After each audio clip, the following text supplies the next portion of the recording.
So I'm in uncharted territory with my relationship with my girlfriend Amanda, and that uncharted territory is a healthy relationship.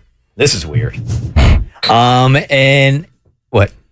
Your music's on. And it has made me feel a little on the insecure side. Because I'm not exactly sure what it looks like.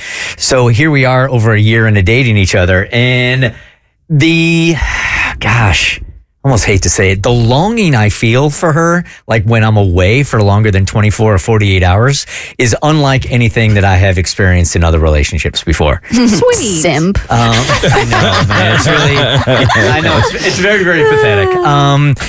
And while I do like being in relationships, I also like my space in relationships as well. Like, I like knowing that I'm coming back to something secure, or at least a secure relationship. But I do like getting away. And generally when I'm away, man, that's my free time. I'm not like longing for the person I'm with. Dang it, this girl's underneath my skin, and it's just very, very different. You want her all the time. Yeah. And luckily enough, she's as dysfunctional as I am because she's feeling the same way. But we have both questioned, like, are we in some kind of codependent relationship now?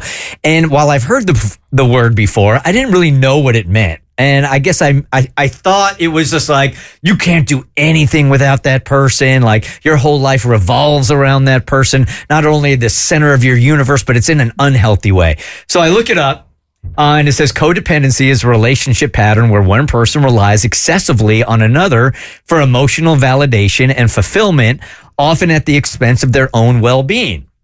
That wasn't enough for me. All right. I needed something else. So I took a quiz to see if I was codependent. And while the results didn't come out as codependent, the results that did come out were fairly shocking. Shocking in like shook you to your core kind of way? Well, or? I didn't know that this was an attachment style, but when I read it, it's me. And I asked these guys to take the exact same quiz. And I have a hunch that Mo and I are going to be the same.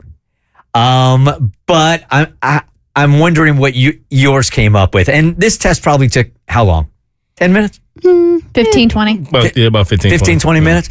All right. So by the time you're done answering all these questions about your relationship, it tells you what kind of attachment style you have in your relationship. And mine came out as fearful, avoidant attachment. Same. You too? Mm-hmm. Same. 3? Okay, same. Get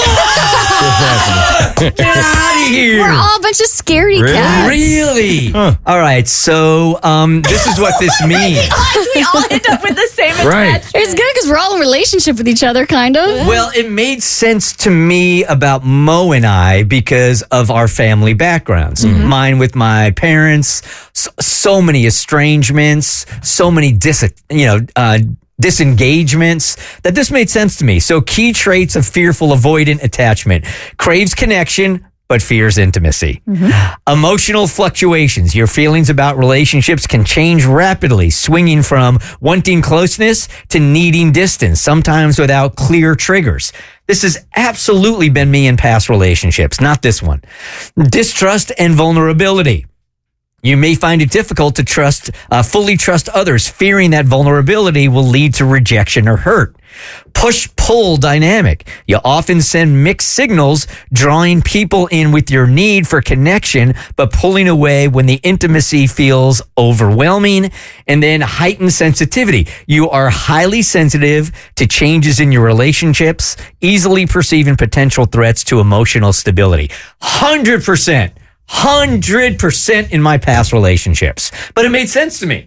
With you guys, this doesn't make as much sense. It makes complete sense for me. For you? Absolutely, it does. Because it says the attachment style often stems from experiences where caregivers were inconsistent, leading to both the desire for connection and fear of getting hurt or abandoned. Is this from your parents' divorce? No, it makes complete sense because of my history. Oh, okay. It makes complete sense to me. To you, okay. Mm-hmm. Yeah, same for me. I wasn't shocked at all. I guess the only thing that somewhat shocked me is I never looked at it as a fear, but maybe it is. I always just looked at it as a choice. Like I just choose to move slowly on ever being dependent to anything or anyone because I know that nothing is guaranteed to be there forever. So I'm kind of independent by choice, but maybe I just never looked at it as a fear, and it is. Yeah, I'm kind of the same way where, I mean, I've been single for 28 years, so there's probably some fear there and some extent of having to be like codependent on somebody or letting somebody have any kind of influence over me or my emotions. So for me, this 100% resonated and was not a shock to me whatsoever. Or is this a website? If all four of us came up with the same results, do you think this is the only result that it spits out? No, That was my first thought when we all said we all had the same one. I was a little disappointed. I just think we're all the same kind of messed up. Which is why we do what we do. Probably so. The Bert Show.